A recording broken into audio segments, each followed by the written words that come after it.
皆さんこんにちは。ファイナルファンタジーブレイブエクスビアスグローバル版プロデューサーの藤本です。現在ですね、世界中でコロナウイルスの感染が広がっており、多くの方々が非常に困難な状況にあります。この難局に対してですね、ファイナルファンタジーブレイブエクスビアスチームとしては、我々ができる範囲で、できる限り、関係者や、スタッフのみんなの健康の維持に対して配慮していきたいというふうに考えています。そのためですね、ファイナルファンタジーブレイブエクスビアスのアップデート動画の収録に関して、これに関わる、出演者、または撮影スタッフの安全を考慮してですね、今回の収録に関しては、スタジオでの撮影を行わないことに決めました。そのためですね、通常の動画とは異なって、音声のみになっています。少しちょっと見にくいかもしれないんですけれども、ご了承いただけますと幸いです。引き続き FFBE をよろしくお願いいたします。皆さん健康には気をつけてください。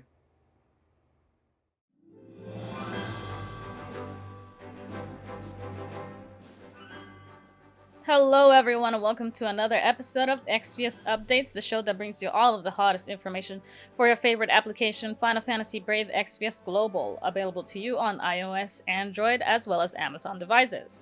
I'm your host, Shaly, and it's just me here today in my radio voice, since we cannot really shoot at the studio right now due to the reasons that I'm sure Hiroki already expanded on earlier on in this video.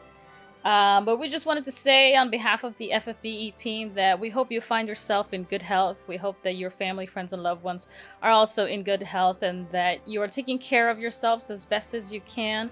We always wish you the best, and please remember to put your health above everything else because your life is truly, truly precious to us and to everyone in this world. We have really exciting stuff coming to FFBE Global because the so-called Esper units are making their first appearance. That's right, Rain and his friends are going to be appearing in sprite form alongside Espers. That means that the Espers are going to be lending our heroes their powers to attack in battle and maybe to protect, depending on what the role of that particular unit is. But they look amazing. I'm really excited to share them with you guys. So let's see what they have in store for us. Alright, it's time to start talking about the event that we can expect this time around. It is going to be Dark Visions. Now, Dark Visions is separated technically into two events. One is the story event that I'm going to be explaining in just a second, and the other one is a ranked event where you will be participating to get the highest score possible, and then based on the high score you will get certain rewards. We'll be talking about the ranked event in a different video later down the line, so please just hold off on details for that until later. And let's just get started with the story event here. The story event's name is going to be Harbinger of Chaos. Dark and creepy, I know, right? It's going to start on the 16th of April. It will end on the 29th of April, so please note those dates. It's going to be a Mog King event where you will be able to farm wave battles to get the currency that you can then go exchange at the King Mog, to get cool things such as 5-star select summon tickets, awakening materials, crysts, etc. However, this time around, we do have a few very special event exclusive equipment that you guys should definitely try to get your hands on, because these base weapons or equipment that you can get from King Mog will actually be upgradable through recipes and materials that you can obtain later on the second week of the event through an exploration dungeon that you will be doing. So that means that even though you get this base weapon that doesn't seem that strong at first, it can evolve into something stronger as long as you get the recipe and the materials. So you definitely want to keep an eye on that. Make sure that you're collecting all of them, as many as possible in any event, so that you can make your weapons truly, truly powerful. I should also mention that a few months down the line as well, we're going to have a special weapon enhancement event that will give these weapons and equipment from this particular Harbinger of Chaos story event unique abilities. So if you run the weapon enhancement event with these weapons as your main weapon that you're trying to enhance, you will have the chance to gain unique abilities from each, in each stage. So you will have unique abilities as well as rare abilities combined together in the same weapon enhancement event. And, good luck to us all. Hopefully we can get the best ones to add to our equipment. It is now time to dive into the units that will be making an appearance for this event, but before we get started, a few things to mention here. The first one is that we're going to have 2 different batches for units this time around, one coming out on the 16th of April, and then the second coming out on the 23rd of April, so please keep an eye out for those dates. The second thing to note is that all of the units from both batches have been upgraded for the global version, which is always exciting, to have a little bit more firepower and efficiency under your belt. So please look forward to that. And let's see who is making it onto this event here. The first unit is Infernal Fire Rain, a 5-star to 7-star base. This is the combination of Ifrit and Rain. As mentioned previously, has been globally upgraded for you guys. He's a 2-hand attacker with the ability to double cast and, when enabled, triple cast as well. He's going to specialize in fire and earth elemental damage and can imbue both elements onto himself. He's going to have quite a few abilities in his toolkit that will chain with Stardust Ray frames, so keep that in mind when choosing a partner to chain with him in battle. He's also going to have a strong limit burst, a CG animated limit burst starring Ifrit and Rain, that is going to be usable from turn 1. That means that as soon as you start battle, your LB gauge will be completely maxed out and you can immediately use your limit burst, which is absolutely great. And then he's going to be strong against beast and plant enemies, which is very reminiscent of the passives that you can find on Ifrit's Esper board. So there you have that connection there, which is very nice. Now, featured abilities. First one here, Fire Beast's Rage. One use every 5 turns. This is a cooldown. It's going to boost attack for caster by 250% for 4 turns. And then it's going to increase resistance against attack reductions by 100% for 4 turns for caster as well. And lastly, it's going to enable Triple Saber for 4 turns. And Triple Saber being the ability that allows Rain to cast 3 abilities in 1 turn. So make sure that you use this as much as possible. To your advantage. Now, the second featured ability here, Fire Beast's Roar. This has been globally upgraded and you can use it once every 3 turns. However, this will only be available from turn 3. Now, it's going to damage 1 enemy physical damage at a 3 times multiplier. Then it's going to deal partial and mitigated damage to all enemies at a 20 times multiplier with a 50% ignore defense. And then lastly, it's going to change the effects of 2 abilities. One is called Blaze Saber If is for Ifrit, and the other one is called Earth Saber If, also for Ifrit. Now this is going to hit in Stardust Ray frames, so again, keep that in mind when chaining in battle. And his Trustmaster and Super Trustmaster, you guys will be able to see on the screen there for you. I definitely recommend the Super Trustmaster above anything else, which is a very nice set of clothes with very high attack. So make sure that you look forward to that, and let's all welcome Infernal Fire Rain.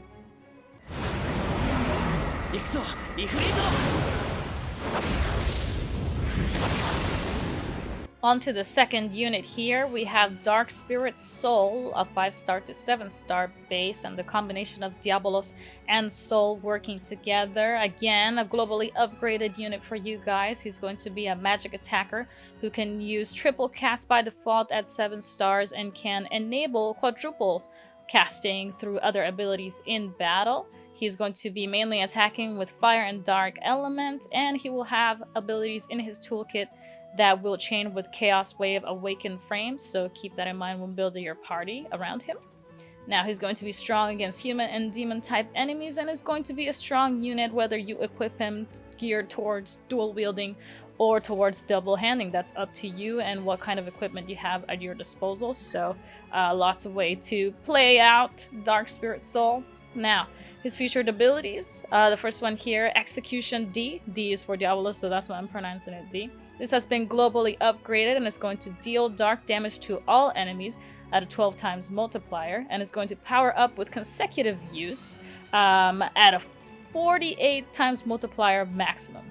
And this is, again, to all enemies, and it's going to be in Chaos Wave Awakened chain frames. Second featured ability here, Devil's Curse. 1 use every 4 turns, so this is a cooldown. It's going to reduce Spirit at a 75% and Fire and Dark Resistance at 120% for all enemies for 3 turns. And it's going to enable Quadruple Obliteration for 1 turn, which is the skill that allows Soul to cast 4 abilities in 1 turn, so make sure you keep an eye out for that one. Now, the last featured ability, Path to Destruction D. 1 use every 7 turns, also a cooldown. Boost own magic damage against demons and humans by 150% for 5 turns. It's going to enable Power of Chaos D and Devil's Impact to be used once. And then it's also going to enable Quadruple Obliteration for 3 turns. So make sure that you're keeping out an eye for this one as well. Sounds pretty good when you can do a lot of killer damage in battle. It always really helps. Now his Trustmaster and Super Trustmaster are going to be shown on screen for you guys, but a note that may not appear for the Trustmaster is that it will have a passive attached to it called Imbued with the Demon's Might, and this is going to boost magic by 50% and boost magic damage against demons as well, which is a very nifty thing to have in battle to make sure you can deal as much damage as possible. So look out for Dark Spirit Soul. Alright, now onto the units starting from the 23rd of April. This is batch 2. We are going to start with Supreme Deva Axstar, 5-star to 7-star base. This is the combination of Axstar and Asura. Now, again, globally upgraded unit. He's going to be a 2-handed attacker who has the ability to double cast and, of course, when enabled, triple cast as well. He has access to fire, ice, and dark elemental damage and can self-imbue some of these elements on to himself. He will specialize in Absolute Mirror of Equity chain abilities and also will be able to attack all enemies with Aureal Ray chain abilities as well. He's going to be extremely strong against human type enemies, so really handy to take to battle against those pesky human bosses. And he's going to have great sustainability because he will be able to heal both HP and restore MP for himself in battle as well. Now for his featured abilities, first one here, Face of Carnage. 1 use every 5 turns. This is a cooldown. Boost own physical damage against humans by 200% for 4 turns, and enable Triple Blade Art for 4 turns, as well as change effects of certain abilities. Now, Triple Blade Art, of course, is going to be the ability that enables him to cast 3 abilities in 1 turn, so please do know that. Forsaken Retaliation Stance is another one of his abilities. This has been globally upgraded, and you can use it once every 5 turns, a cooldown again. Reduce damage taken by caster by 50% for 3 turns. Caster will be able to evade some physical attacks 5 times. It's going to fill his LB gauge, and it's going to boost LB damage for next turn by 250%, which cannot be dispelled. Oh, and for that LB gauge fill, it's going to be about 20 crystals every time. So really good ability there. You can see using that every single time. Now, his Trustmaster and Super Trustmasters are on the screen. However, there might not be a note for the passive attached for the Super Trustmaster. So let me shed some light on that for you guys. It's going to be Imbued with Asura's Might, which is going to boost attack by 50%. As we all know, Asura is a very powerful Esper, so it's only right. And now last but certainly not least, we have Draconian Princess Spina, a 5-star to 7-star base unit, and the combination of the King of Dragons Bahamut and our good old pal Miss Spina.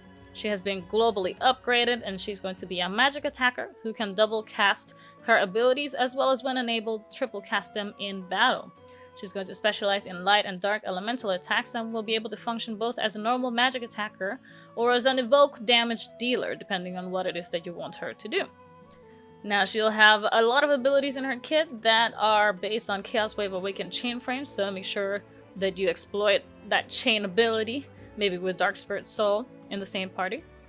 And she will be strong whether you equip her as a dual wielder or as a double hander, so it is entirely up to you on what you have at your disposal in your inventory.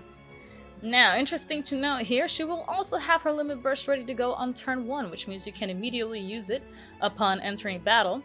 And she will be very strong against Beast and Reaper enemy types as well. For her featured abilities, Arch Punisher Burst, it will consume her evocation gauge to deal light damage to all enemies at a 40 times multiplier, and it will enable Triple Lotus Magic for 3 turns, which is the ability that enables her to cast 3 abilities in 1 turn. And this will all be in Chaos Wave Awakened Chains. Now, Dragon King's Roar is the next one here, globally upgraded as well. It is a 1 use every 3 turns, so also a cooldown. Damage all enemies at a 70 times multiplier and boost damage of certain abilities, which include Flare of Shadow, Flare of Light, Shadow Mega Flare, and Light Mega Flare. Now this is all going to be in Chaos Wave Awakened chain frames again, so keep that in mind when you're using her in battle.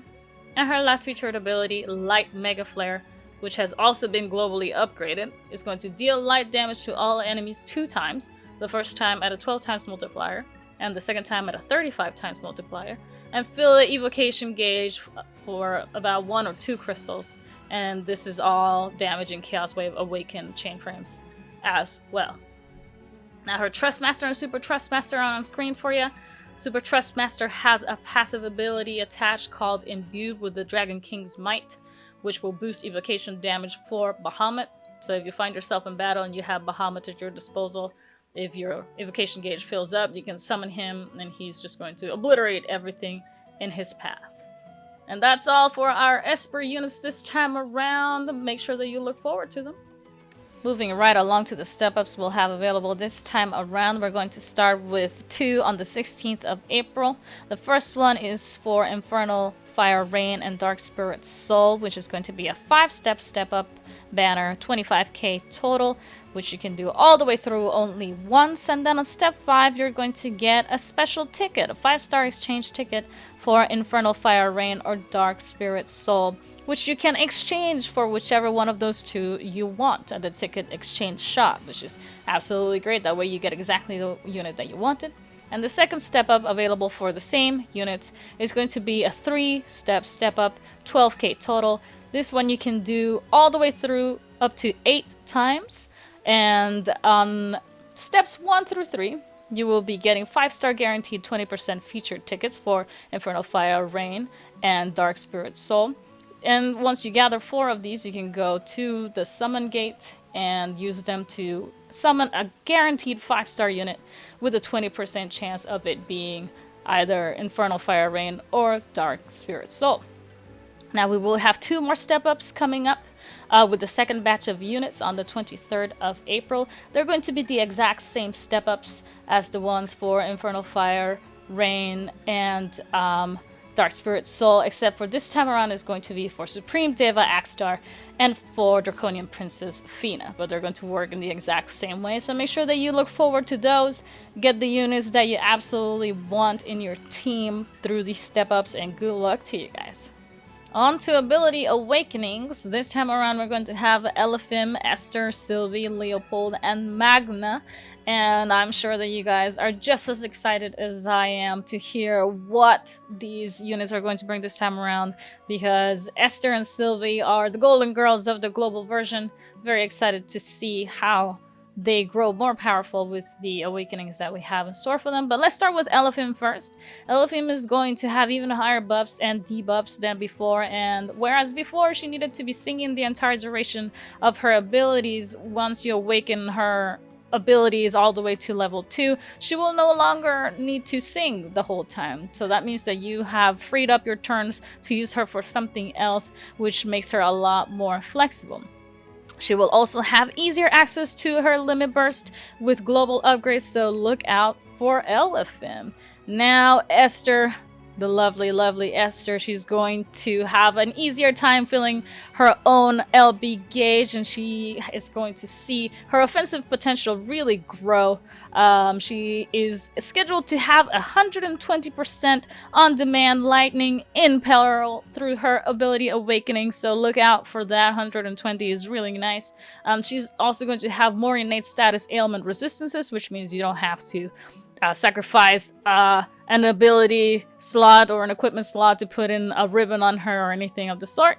And her LB is going to be upgraded as well, which, you know, if it wasn't powerful enough, now we're going to see an even more killer limit burst from Esper. I cannot wait.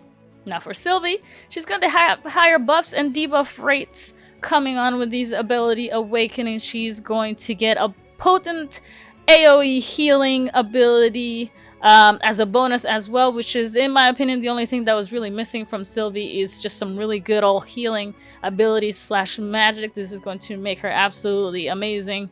You know, not that she wasn't amazing already, but extremely looking forward to that one. She will also be able to use her triple cast abilities even longer, and maybe even use them starting from turn 1 immediately at the start of battle. So all of this sounds absolutely amazing. I cannot wait to just spend my crystals on all of these ability awakenings, and hope you guys are just as excited as I am. As far as what campaigns we can expect this time around, well, of course, we have to celebrate the coming of Dark Visions, both the story event and the ranked event. Again, we will have more details on how the ranked event works later down the line with a different video, but we just wanted to let you know that there's fun stuff coming up for you guys that you can have, you know, mostly for free, because we're going to have a special summon gate that's going to start from the 16th of April, which will feature units that will be especially effective against the monsters that appear in the ranked version of Dark Visions. So you get some of these tickets through your login bonus, which is, you know, these are the free ones. And if you want some more tickets and you have run out of the login bonus ones, you can actually purchase these through bundles if you so desire. Now, every time you use one of these tickets at the special summon gate, you're going to get one unit, completely random, one 5% all trust Moogle, which you can fuse to any unit of your choosing, and then one 5% specific trust Moogle. And unfortunately, these specific trust Moogles will only be for the 3-star based units in that pool, not for the 4 or 5-star based, but it's still good to have you know, a free trust Moogle in any case. For special login bonuses in preparation of Dark Visions, you can expect them starting on the 16th as well. If you log in that day, you can get an empty Prism Moogle, which is super useful because you can take one of the before mentioned 5% specific trust Moogles, fuse it to your empty Prism Moogle, and then that Prism Moogle will hold the TMR for you until you get it to 100% and claim it. Which is always very nice that you can actually choose what Trust Master you want out of that Moogle. You know, to an extent, depending on what 5% specific Trust Moogles you have at your disposal. Now, in the login bonuses that we will be starting from the 16th, you can also expect a bunch of 10% all trust Moogles. That way you can power up your arsenal by getting, you know, precious TMRs from those units that you have in your inventory. That should help a lot to clear more stages of the event and to also get you higher scores during the ranking event. And last but not least, we'll also have amazing enhancements starting from the 23rd of April and ending on the 29th. So this is a great opportunity to fuse your characters together, make sure that you have enough experience for all of the units that you will be using for the Dark Visions ranking event ready to go. That way you can just wipe the floor with all of them. And that's it for this time around. Again, apologies for the weird kind of radio session that we had to pull through, but hopefully delivering the news was still just as effective as any other episode of previous Exvius updates. You know, we just want to make sure that you guys stay in the know so that you can keep enjoying our game even during these, you know, trying times. And especially now with Dark Visions coming out, it's a really fun piece of content, very challenging. It really makes you think and makes you, you know, reach out to your other units that maybe you don't use as much because you just have grown accustomed to your certain set. It's just a really neat way of exploring your own capabilities and your own skills in the game. You know, it's a brand new piece of content that is just meant for all of us to enjoy. So I really hope that you are looking forward to that, as well as all of the new units coming out. And we'll see you on the next one, guys. Take good care of yourselves, okay?